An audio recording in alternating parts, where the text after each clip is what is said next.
not quite right. How do you give it back? Governor, what kind of gun is it? This is a Beretta A400. I bought it when I was shooting a lot of trout because it has a We are witnessing something truly amazing, the implosion of the Kamala Harris campaign. There is absolutely nothing she can do to right this ship. Here we are in October, and all the October surprises are coming out, and guess which way they're going? All against Kamala Harris, right? They tried to do some type of weird Russiagate thing again with Donald Trump, where he's talking to Putin on the phone, and everyone's like, no, that's not the real story. What about the federal government reaction to, I don't know, say, the hurricanes, okay? What about Kamala Harris saying she's not going to do anything different than Joe Biden? That, of course, is the real problem. So everything is lining up for the Trump campaign at this point, which is great to see. Now, what I want to focus on this morning, of course, is the continued bodying JD Vance is doing to the liberal media. Let's go ahead and check this out. But before we get to the clips, please like and comment on this video so we can break through the algorithms. Here we go. The Republican mayor of the city said flatly the city and state have not been taken over or invaded or occupied by migrant gangs. So do you support Donald Trump making those claims that the Republican mayor says were grossly exaggerated and have hurt the city's identity and sense of safety? I understand what you're saying, that some people left behind, but he's making these statements that the mayor is flat out disputing. Well, Martha, you just said the mayor said they were exaggerated. Grossly exaggerated. There's got to be some. That means there's got to be some element of truth here. And of course, President Trump was actually in Aurora, Colorado, talking to people on the ground. And what we're hearing, of course, Martha, is that people are terrified by what has happened with some of these Venezuelan gangs. Senator Vance, I'm going to stop you because I know exactly what happened. Martha. I'm going to stop you. The incidents were limited to a handful of apartment complexes, and the mayor said our dedicated police officers have acted on those concerns. A handful of problems. Only, Martha, do you hear yourself? Only a handful of apartment complexes in America were taken over by Venezuelan gangs, and Donald Trump is the problem and not Kamala Harris's open border. Americans are so fed up with what's going on, and they have every right to be. And I really find this exchange, Martha, sort of interesting because you seem to be more focused with nitpicking everything that Donald Trump has said rather than acknowledging that apartment complexes in the United States of America are being taken over by violent gangs. I worry so much more about that problem than anything else here. We've got to get American communities in a safe space again.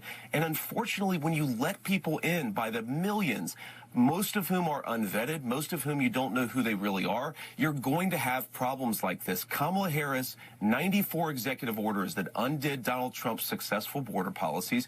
We knew this stuff would happen. They bragged about opening the border, and now we have the consequences, and we're living with it. We can do so much better, but frankly, we're not going to do better, Martha, unless Donald Trump calls this stuff out. I'm glad that he did. Okay, let's just end that with they did not invade or take over the city, as Donald Trump said. I want to move on to just a few women. Apartment complexes, no big deal. That was epic, right? Martha Raddatz is going to try to play a little gotcha journalism with JD Vance, right? The mayor himself, the Republican mayor, has come out and said, oh, it's only a handful of apartment complexes taken over by roving Venezuelan gangs. And JD Vance is like, do you hear what you just said? All right? Do you hear what you just said? Only a handful of gangs made up of illegal immigrants have come into this country. And though armed, it's nothing to worry about because it's only a handful. Now, some people might call that an invasion. When foreign entities actually come into the country and take over land, all right? You might call that an invasion, but not Martha Raddatz, not the Republican mayor of Aurora, Colorado, right? That's just a few people, and police dealt with it quickly, all right? But how many have not been dealt with? How many have not even been reported? The only reason this one went viral is because it was on video and it was so in your face that no one could ignore that it was true. These biased leftist journalists trying to play the brain game against JD Vance is not going so well, and he proves it time and time again. And of course, the stance that JD Vance is taking is the same one held by millions of Americans. We are fed up. We are sick of this garbage because you have the elites in the media, the elites in Washington, the elites taking over this country, and they're like, oh, what's a few broken eggs, right? right? What's a few apartment complexes taken over? What's a few murders of U.S. citizens by illegal immigrants? What's a few of those? It doesn't matter. It's for the greater good. Diversity is our strength, after all, okay? But everyone's giving the huge middle finger to all of this garbage and abandoning the Democrat Party, as is seen on these clips here. I am joined now by national political correspondent Steve Kornacki to take us through all of the numbers. Steve, boy, this is a big one. Yeah, Kristen, I mean, the numbers say it. It is a tie game here weeks before the election, and it's that shift. Our last poll taken in the wake of that September debate, Harris had opened up that advantage over Trump. Going in our new poll, what goes into that? What's behind that? I think this one is revealing. This is the basic perception voters have of these candidates. Is it positive? Is it negative? Now, these are not great numbers for either one. Trump, 43 positive, 51 negative. He's 8 points underwater, you might say. But look at Harris. Exact same positive score and that negative number almost in the exact same place. And this is it. The last time we polled this question after that debate, Harris had really made up ground in this area. Look, she had a positive rating, 48 to 45. So that advantage has all in the last few weeks in our poll washed away for her. Then there's some issues, some characteristics here. These are advantages in red here that you see for Trump now versus September. On the immigration and the border, we ask voters, who would be better on this? In September, Trump had a big advantage. It's gotten bigger. On inflation and the cost of living, Trump's advantage now hits double digits. And on the question of who represents change, Harris had the advantage in September. She still does, but lower. So significant because voters are telling us change is a critical issue for them, not the direction you want to be going in there, Steve. No, absolutely not. And maybe a reason for that, too, is remember, she's the VP in an unpopular administration. Look, we ask Joe Biden's policies as president. Do you think they're helping or hurting your family? Look at that. Almost 2 to 1 say hurting more than helping. His job approval rating is in the low 40s. And then here's the twist. When you ask folks, when Trump was president, were his policies helping or hurting? Look at that difference. 44% say helping, 31% say they hurt. So retrospectively, Trump is getting some numbers here. Maybe he didn't even get when he was president. So not surprising that Kamala Harris, running as the change agent for the administration she's a part of, is not working, all right? Who's remembered more fondly? Donald Trump. Who helped out your family more? Donald Trump. Who's stronger on immigration? Who's stronger on the economy?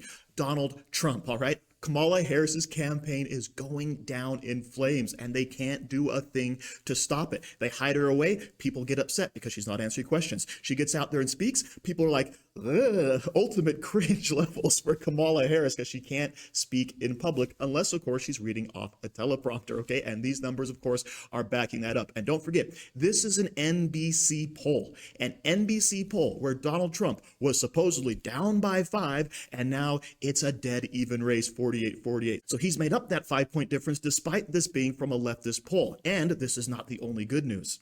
Fewer voters who are registered as Democrats. This is across the battleground states where you have party registration. Not every state has party registration, right? Wisconsin doesn't, Georgia doesn't, Michigan doesn't.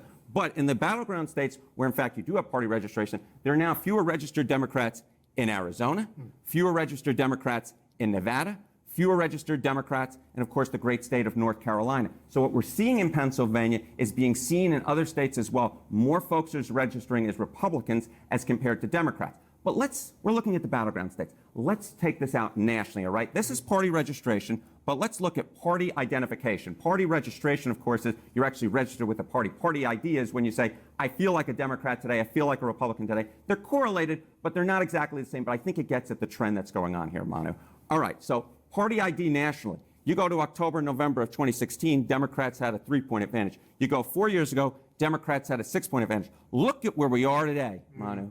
Republicans with a 1-point advantage. A very different picture, very much mirroring what we see in the party registration numbers in those key battleground states and Pennsylvania in particular. It actually just shows you, too, why Harris is doing what she's trying to do. She's trying to moderate a little bit on these issues, trying to reach those very voters because the party registration is changing and the demographics of the voters are changing. And those are the people she needs to attract. Absolutely. And you know, the GOP leads by a point in party identification right now. The average when the Republican Party loses is the Democrats ahead by 8. When the Republican Party wins, the average party ID advantage for Democrats is 3. Republicans right now, Manu, are doing even better than the average when they win. If there's one little nugget that I think Republicans are really hopeful for, it's this party ID and this party registration data. It really points in a good direction for them and for Donald. This, of course, is tremendous news. People are abandoning the Democrat Party. Now, that doesn't mean they're necessarily going to Republicans. They could be registering as independents, but the amount of people identifying and registering as Republican